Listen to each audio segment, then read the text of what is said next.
Y sí, uno empieza a fijarse más en los detalles porque la competencia es más importante. O sea, hay una cantidad de chicas en Buenos Aires jugando y empezás a ver que hay muy buen nivel. Y lo que a vos te parecía que acá hacías cosas buenas, allá todas lo hacían. Entonces tenés que empezar a fijarte en los detalles, tratar de correr más, de comer mejor, de aprender cosas nuevas, de mejorar los defectos técnicos que tenés y de potenciar tus virtudes. Pero sí, cambia un poco la cabeza. Yo estudiaba acá, todavía estaba en el secundario, así que cuando me llaman de la selección, lo que hacía era viajar. Fue un momento, la verdad que era complicado, porque viajaba en micro, todavía no.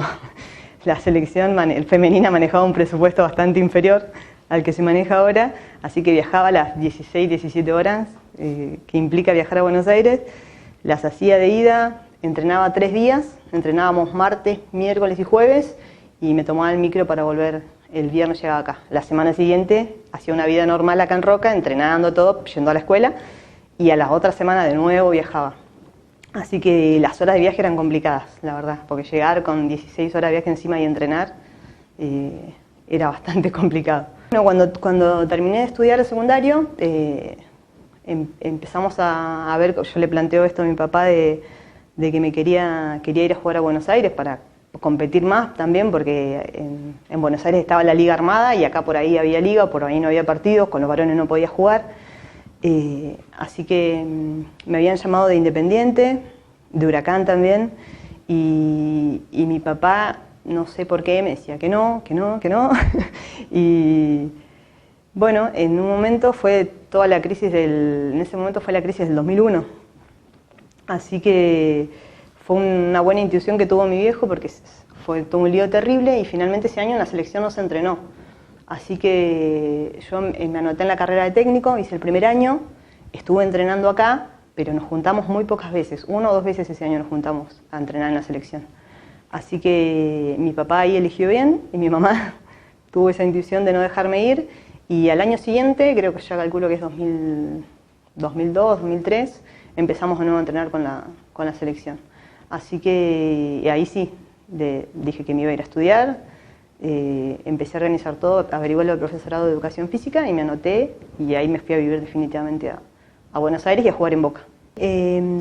La primera vez que fui a Buenos Aires me quedé en la casa de una compañera. Llegué a Buenos Aires, me acompañó mi papá en el micro, mi papá seguía de largo para Uruguay porque iba a aprovechar a ver a su familia y hacer unos trámites, y cuando yo llego a entrenar, me cambio todo, terminamos de entrenar, nos bañamos, salgo del vestuario y me dicen los entrenadores, bueno, ¿Quién puede llevar a la chica nueva que vino del sur? Y yo me quedé, tenía 16 años, me quedé con una cara de pánico. Y bueno, una de las chicas se ofreció a llevarme a su casa y me fui a su casa porque no había hoteles, no había albergues, no había nada. Y así que así de manera bastante improvisada, una compañera se ofreció a llevarme y me fui con ella. Y nos fuimos a Liniers, por suerte me atendió muy bien, era una excelente persona. Janina Gaitán, la primera argentina que hizo un gol en un mundial.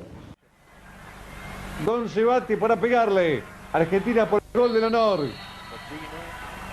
Don Cebati que le entra, levantó la pelota arriba, quiere Gaitán, Medina que no podía, el rebote con los puños, Rottenberg. ¡Gol!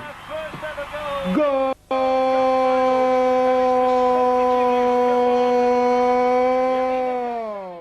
Así que esa noche pasé esas 2 noches en la casa de ella, y después, bueno, estuve un tiempo viajando cuando empecé a viajar más seguido, viajé a la casa de mi tía, tenía una tía en Buenos Aires, estuve, si no en casa, ya empecé a tener más relación con las chicas, a conocerlas más, me iba por ahí a la casa de alguna de las chicas, a alguna pensión de alguna de las chicas, así empecé, viviendo por todos lados un ratito. Yo, la verdad que ahora por ahí que charlo con compañeras, lo vemos a la distancia. Ahora empieza a tomar un poco más de dimensión el fútbol femenino, de visibilización, se empieza a conocer más y lo empezás a pensar, a tomar un poco más de conciencia, y la verdad que lo que hicimos fue, aunque no tenga reconocimiento a nivel social y mucha gente ni se entere, la verdad que para mí fue algo histórico, porque en esa época clasificamos a 2 mundiales, clasificamos a un Juego Olímpico, ganamos un sudamericano y la mayoría de las personas ni se entera. Y hoy la selección, por suerte, volvió a clasificar un mundial, pero parece que fuera la primera vez que pasa, ¿no? Porque tiene tanta repercusión, por suerte. Las redes sociales también favorecieron eso. Los movimientos feministas también hicieron que el rol de la mujer se vea un poco más, tenga un poco más de trascendencia en los medios, pero fue algo que nosotros hicimos hace un tiempo a pulmón y con mucha dedicación, con mucho amor por lo que hacíamos y que la verdad fue algo histórico. Tuve la suerte de jugar 2 mundiales. El primero, que fue el primero que clasifica la selección argentina a un mundial oficial de FIFA, que fue el del 2003. Era bastante chica, tenía 19 años y habíamos quedado segundas en el sudamericano y ahí nos ganamos el derecho a participar directamente en el mundial. Melanie Behringer mit ihrem Solo zum 3:0. Da waren gerade mal 24 Minuten vorüber. Kraftvoll, elegant und erfolgreich. Beeindruckend, wie Deutschland Argentinien, immerhin Südamerikameister, schon in der ersten Halbzeit demontierte. Garre Frickes und Birgit Prinz, der Beginn ihrer Show. Vor 4 Jahren, da hatte Deutschland noch 6:1 gegen Argentinien bei der WM in den USA gewonnen. En Estados Unidos se hizo. Se iba a hacer en China ese mundial, pero se suspendió por la gripe aviar. ¿Aviar era? No, por la gripe aviar se suspendió y se trasladó a Estados Unidos.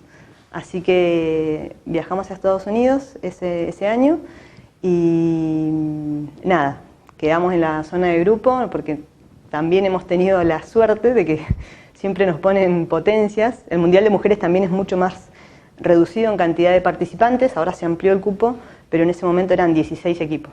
O sea, por un lado estábamos entre los mejores 16, pero esos 16, el que no era campeón del mundo había sido subcampeón, así que eran todos verdaderas potencias del fútbol femenino y en primera vuelta nos tuvimos que volver.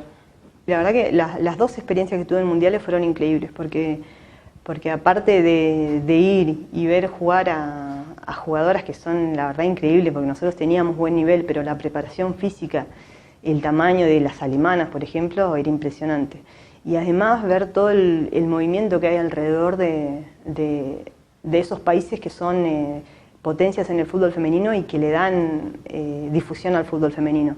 En Estados Unidos recorres cuando vas a entrenar o cuando vas a las canchas, en las plazas la cantidad de nenas jugando. En China, cuando fuimos al segundo mundial, los comercios con propaganda, en vez de Messi, la jugadora de las fotos de la jugadora de China promocionando un botín, una camiseta, y todas esas cosas que te das cuenta que ahí el fútbol femenino es algo más cotidiano, más difundido, que acá no pasa, porque nosotros obviamente nos íbamos a jugar, volvíamos, quedábamos en retiro esperando un micro y no nos conocía nadie, ¿no? Porque tampoco no tiene difusión y no se le da la misma importancia que se le da en esos países.